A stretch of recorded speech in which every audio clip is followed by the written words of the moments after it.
Vamos a considerar en esta meditación el Evangelio de este domingo, quinto de Pascua, próximo domingo, que está tomado del Evangelio de San Juan, el capítulo 15, muy conocido. Dice así: yo soy la verdadera vid y mi Padre es el labrador. A todo sarmiento que no da fruto en mí, lo arranca, y a todo el que da fruto, lo poda para que dé más fruto. Estos son los dos primeros versículos. Continúa. Jesús, en el Evangelio de San Juan, no habla en parábolas como en los otros evangelios, sino que utiliza una enseñanza a través de imágenes. Se llaman alegorías, muy característico del Evangelio de San Juan. Lo hemos escuchado en bastantes ocasiones. El domingo pasado Jesús dice: yo soy el pastor, el buen pastor. En otra ocasión: yo soy la luz del mundo, yo soy el pan de vida, yo soy la vid verdadera, dice hoy. Esta imagen que toma Jesús y que se la aplica a sí mismo era muy conocida en el pueblo de Israel, porque en el pueblo de Israel, en los profetas, aparecía descrito como una vid. Israel es la viña que Dios ha plantado. Y Jesús utiliza esta imagen y la lleva a un cumplimiento extraordinario.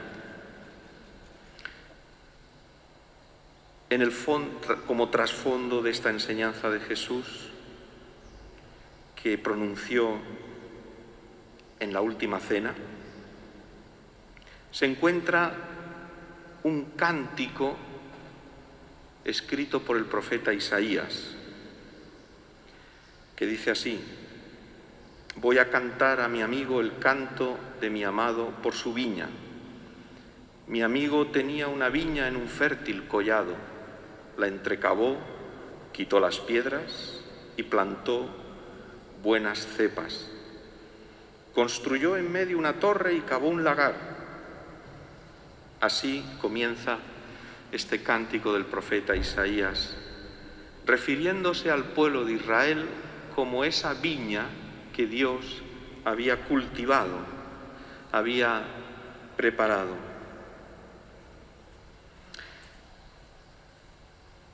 Es un canto de amor, dirigido a un amigo que tenía una viña. Probablemente en su origen este canto se cantaba en la fiesta de las tiendas, que duraba 8 días, y que se conmemoraba en esa fiesta de las tiendas, que hemos visto en el Evangelio aparece en alguna ocasión. Se conmemoraban los frutos, el agradecimiento a Dios por los frutos del campo, de la tierra, de las viñas, del aceite, del trigo. Y tal vez el profeta Isaías compuso este canto para que se cantara durante esas fiestas, tal vez. Además, en el Cantar de los Cantares, la viña es imagen de la esposa del amado. Y aparece en este cántico, en este Cantar de los Cantares, la esposa que duerme entre viñas floridas, que descansa mientras espera la llegada del amado. San Juan de la Cruz, que se ha inspirado en el Cantar de los Cantares para componer esta obra extraordinaria del cántico espiritual, nos dice que la viña a la que se refiere es el plantel que está en esta santa alma de todas las virtudes, las cuales le dan a ella vino de dulce sabor. Esta viña del alma está florida cuando, según la voluntad, está unida con el esposo. Si la esposa está unida al esposo, si el alma está unida a Dios, si tienen una misma voluntad, entonces esa viña del alma aparece llena de flores, llena de frutos sabrosos. Y el esposo, el mismo esposo, se deleita en el fruto de esas virtudes que adornan el alma.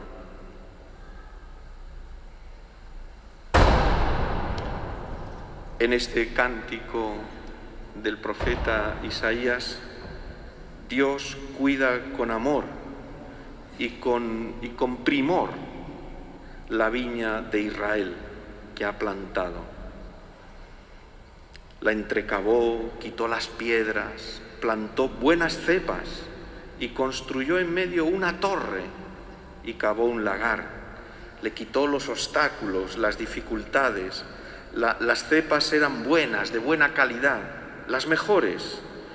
Construyó en medio una torre de vigilancia para que nadie pudiera entrar a robar y cavó en ella un lagar donde pisar la uva, el fruto de la vid, para hacer el vino mejor, indicando ya aquí una alusión a la Eucaristía.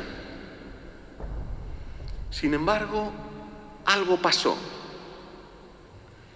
Israel, la viña selecta de Dios, en vez de dar fruto, el fruto que Dios esperaba, fruto dulce y sabroso, con el que hacer el vino mejor, sin embargo,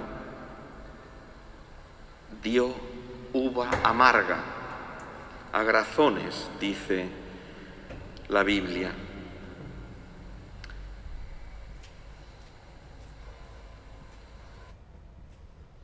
Dios esperaba ese fruto dulce y a cambio se encuentra con que la viña que ha plantado con tanto amor no le devuelve el fruto esperado.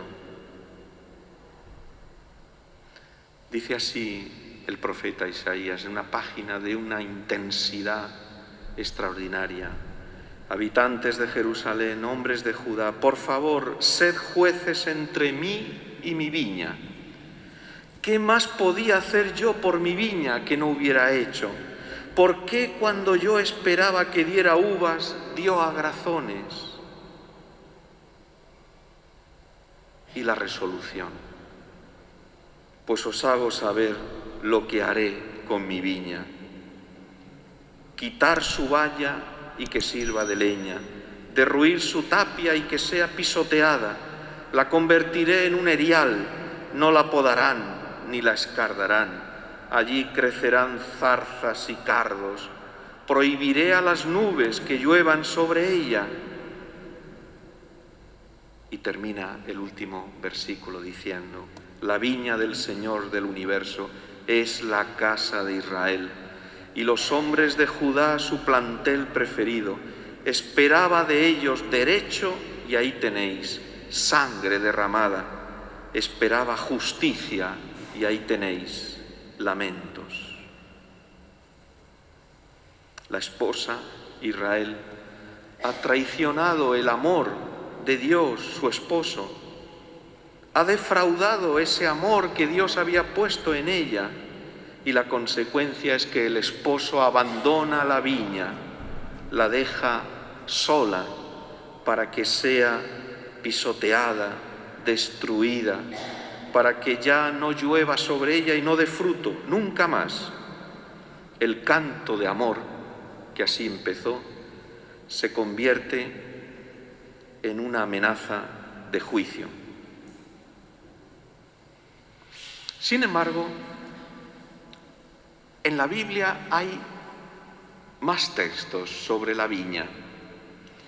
En el Salmo 80, el lamento ante este amor defraudado de Dios se convierte en una súplica de restauración.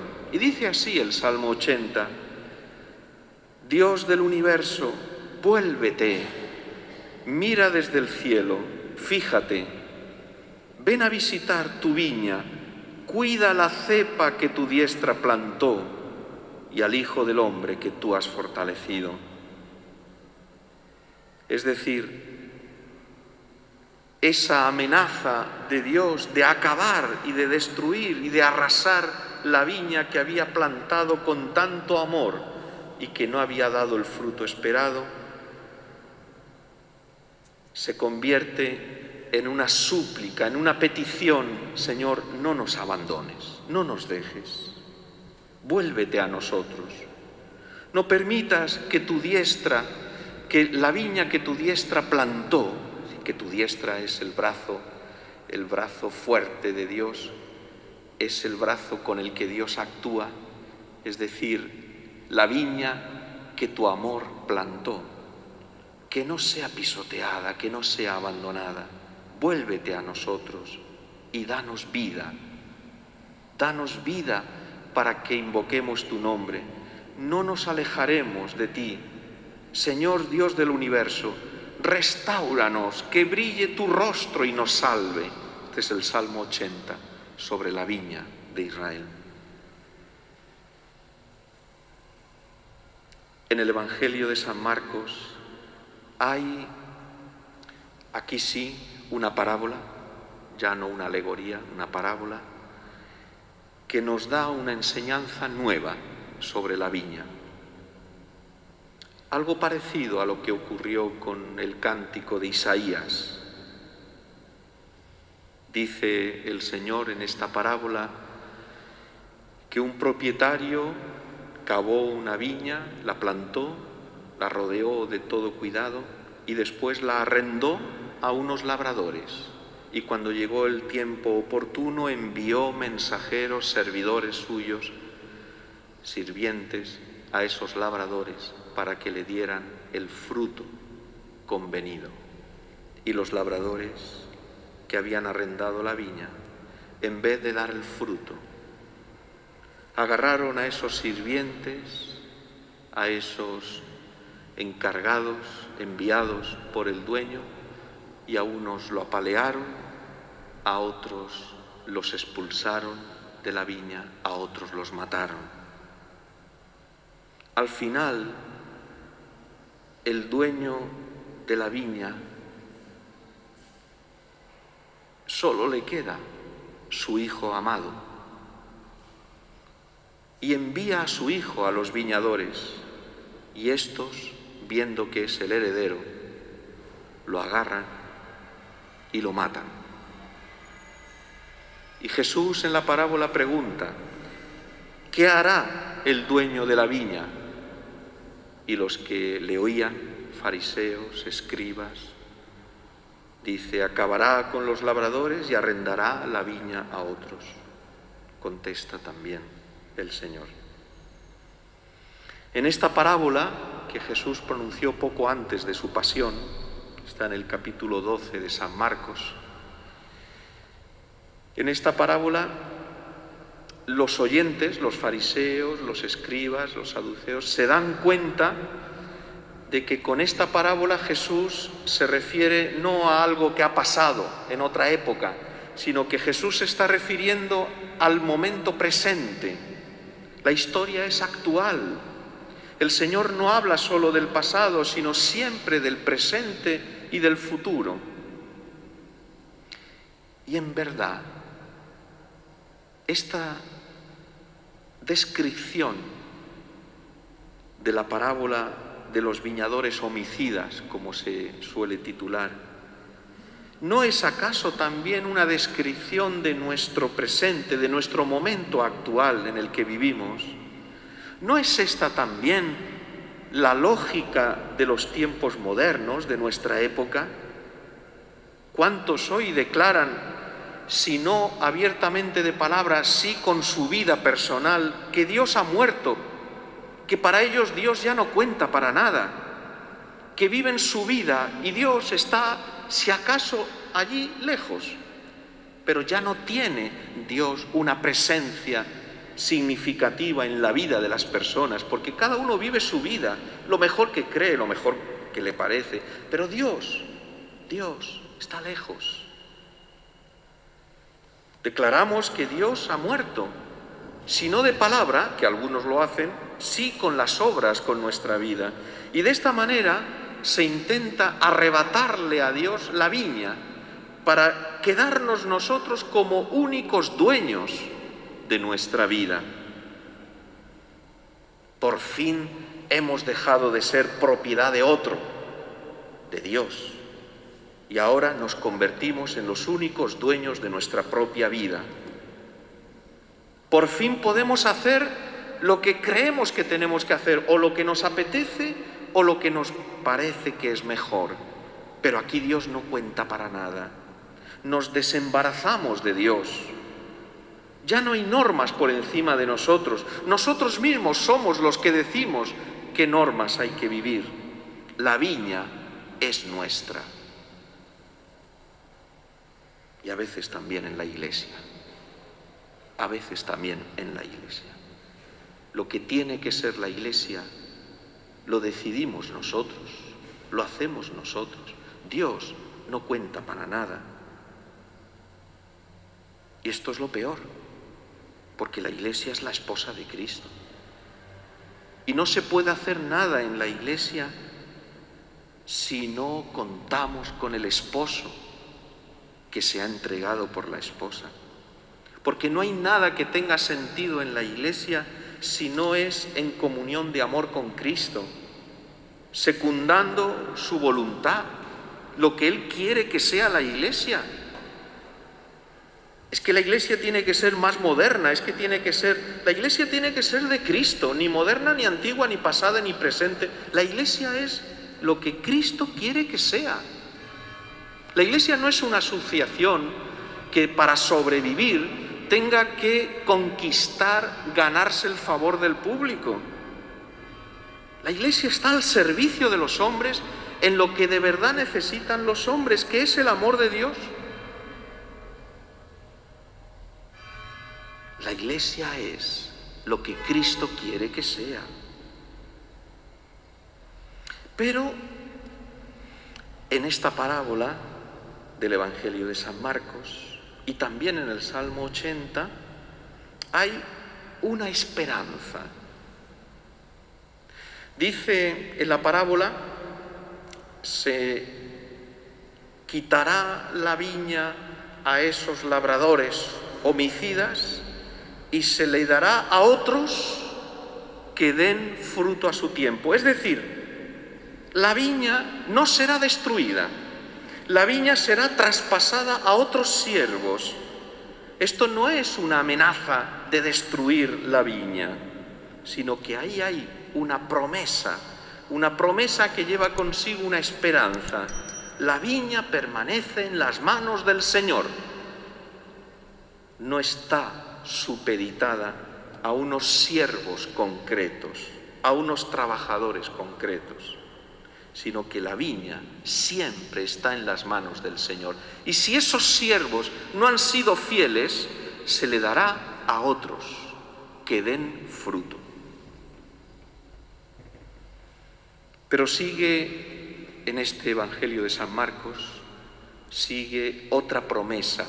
A continuación, Jesús habla utilizando una cita de otro salmo, el Salmo 118, que dice así: la piedra que desecharon los arquitectos es ahora la piedra angular. Es decir, Jesús sugiere que Él mismo, Él en persona, será el hijo del dueño de la viña y que será ejecutado y asesinado por los malos viñadores. Pero también sugiere y anuncia que su muerte no es la última palabra. Él es la piedra angular que ha sido desechada por los arquitectos, pero esa piedra angular desechada, destruida, destrozada en la cruz, será la piedra angular. Será el comienzo de una nueva edificación, de algo completamente nuevo. El canto de la viña no termina con el homicidio del hijo amado del Padre, sino que en el horizonte se abre una esperanza nueva, porque Dios va a intervenir con una acción sorprendente, que es la resurrección. Dios no fracasa nunca. Cuando nosotros somos infieles, cuando nosotros no le damos el fruto que Él espera de nuestra vida, Él sigue siendo fiel, Dios sigue siendo fiel. Segunda carta del apóstol Timoteo, del apóstol San Pablo a Timoteo. Dios sigue siendo fiel. Él sabe encontrar modos nuevos y vías nuevas para el amor, a todos los niveles, en el mundo, en la iglesia, en nuestra vida personal. Y esto nos ayuda a entender un poco mejor el discurso de Jesús en la última cena, con el que hemos empezado esta meditación. Yo soy la verdadera vid. Cristo dice, yo soy la vid. En el Antiguo Testamento se refería a Israel, a la esposa. Ahora Jesús se identifica con la viña. ¿Qué quiere decir esto? Algo extraordinario. Quiere decir que Jesús mismo se ha convertido en una viña, en una vid. Se ha dejado plantar en la tierra. Jesús ha entrado en la tierra. Es el misterio de la encarnación. Al decir yo soy la verdadera vid, quiere decir que Jesús, el Hijo de Dios, se ha convertido para nosotros en esa vid fecunda. Ya no es una criatura de Dios que cuida con amor, pero a la que puede rechazar. Él mismo se ha identificado con nosotros, se ha hecho uno de nosotros. ¿Para qué? Para dar fruto, para darle a Dios el fruto que Dios espera, porque no hemos sido capaces de darle fruto y ahora Cristo, el Hijo de Dios, ha venido, ha entrado en esa viña que ha plantado Dios, para que esa viña le dé a Dios el fruto verdadero, el fruto bueno que Dios espera. Y así, haciéndolo así, ya no podrá ser arrancada ni abandonada esa viña, porque ahora ya con Cristo, al entrar Cristo en la viña, al hacerse vid, pertenece definitivamente a Dios. A través del Hijo, Dios mismo vive en medio de su viña. La promesa se ha hecho una realidad irrevocable.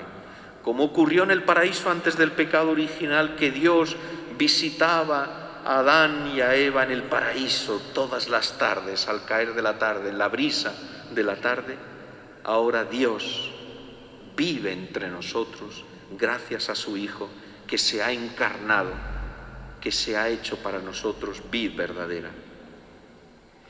En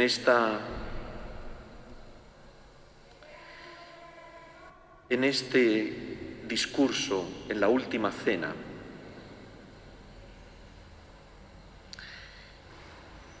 habla con frecuencia de que esta vid, para que den fruto los sarmientos, tienen que ser purificados. Se habla del misterio de la poda, para que los sarmientos que den fruto puedan dar más fruto todavía, y aquellos sarmientos que no dan fruto serán arrancados. No se puede dar fruto si no se está unido a la vid. No podemos nosotros en nuestra vida de cristianos dar fruto si no estamos unidos a Cristo. No hay otro medio, porque no hay otro modo de dar fruto, porque no hay otro fruto que podamos dar si no es aquel que Cristo inspira en nosotros, introduce en nosotros. Y por eso se necesita estar unidos a Cristo. Con mucha frecuencia, en estos 8 versículos del Evangelio del domingo, Jesús habla en 7 ocasiones de purificar, de podar, y habla en 10 ocasiones de permanecer en Él. Si no permanecéis en mí, no podréis dar fruto. ¿Qué fruto espera el Señor? En primer lugar, tendríamos que ver el fruto que Jesús mismo ha producido con su muerte y resurrección. Nos puede ayudar a entender el fruto que Dios espera de nosotros si nos fijamos en que este discurso de la verdadera vid ha sido pronunciado por Jesús en la última cena. Por lo tanto, se hace referencia de una manera velada a ese vino nuevo que se produce en el lagar de la cruz, de la pasión de Cristo. En la pasión, Cristo ha sido pisoteado, ha sido destrozado, destruido, y fruto de su pasión y de su muerte es el vino nuevo del amor.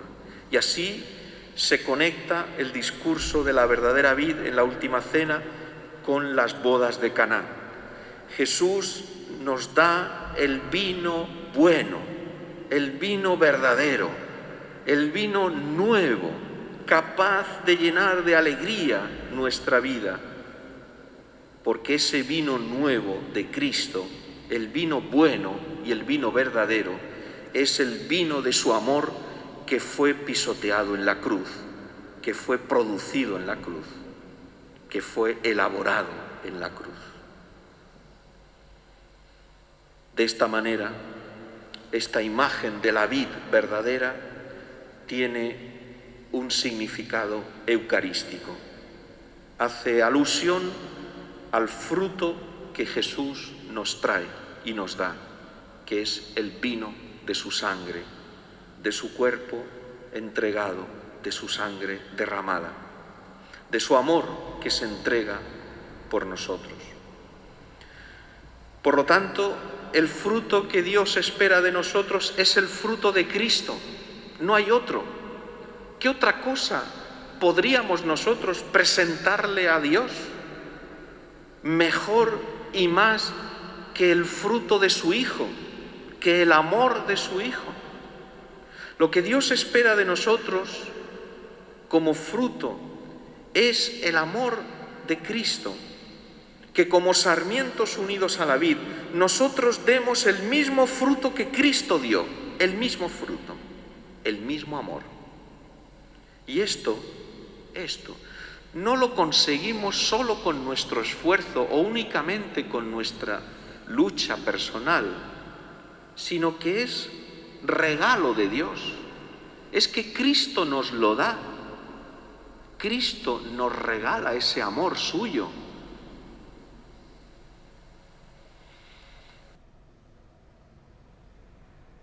Puede ser que alguien muera por una persona buena, dice el apóstol San Pablo en la carta a los Romanos. La prueba de que Dios nos quiere es que siendo todavía pecadores, Dios envió a su Hijo a morir por nosotros.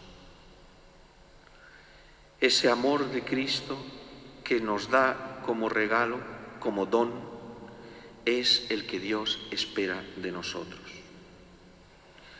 La poda, la purificación del sarmiento, significa quitar de nuestra vida todo aquello que impida que el amor de Cristo florezca, que el amor de Cristo produzca fruto. Esa es la poda, esa es la purificación. Quitar los obstáculos, los impedimentos, todo aquello que en nuestros pensamientos, palabras, en nuestro corazón, en nuestra voluntad, en nuestro modo de concebir nuestra vida cristiana, todo aquello que es nuestra vida, quitar de eso aquellos obstáculos que impiden que nuestra vida dé fruto, el fruto de Cristo. Todo aquello que impide que el amor de Cristo en nosotros produzca ese fruto abundante. El fruto verdadero del amor de Cristo que ha pasado por la cruz. Y por eso es importante entender que necesitamos permanecer en Cristo, arraigarnos en Cristo, unirnos a Cristo, totalmente, completamente, continuamente. Querer lo mismo que Cristo quiere, amar lo mismo que Cristo ama, desear lo mismo que Cristo desea y al mismo tiempo aborrecer lo que Cristo aborrece. No querer lo que Cristo no quiere. Ese permanecer significa la perseverancia. La perseverancia. Qué importante es esto. La perseverancia en los momentos buenos y en los momentos malos. La perseverancia cuando todo va bien y cuando las cosas empiezan a torcerse. La perseverancia cuando tenemos fuerzas y ánimo y también cuando nos flaquean las fuerzas y nos viene el desánimo y el cansancio. La perseverancia en Cristo es lo que dará fruto abundante. El Señor viene también a nuestra viña, a nuestra vida, y espera de nosotros el fruto de su Hijo, Jesucristo. Vamos a pedirle que nos ayude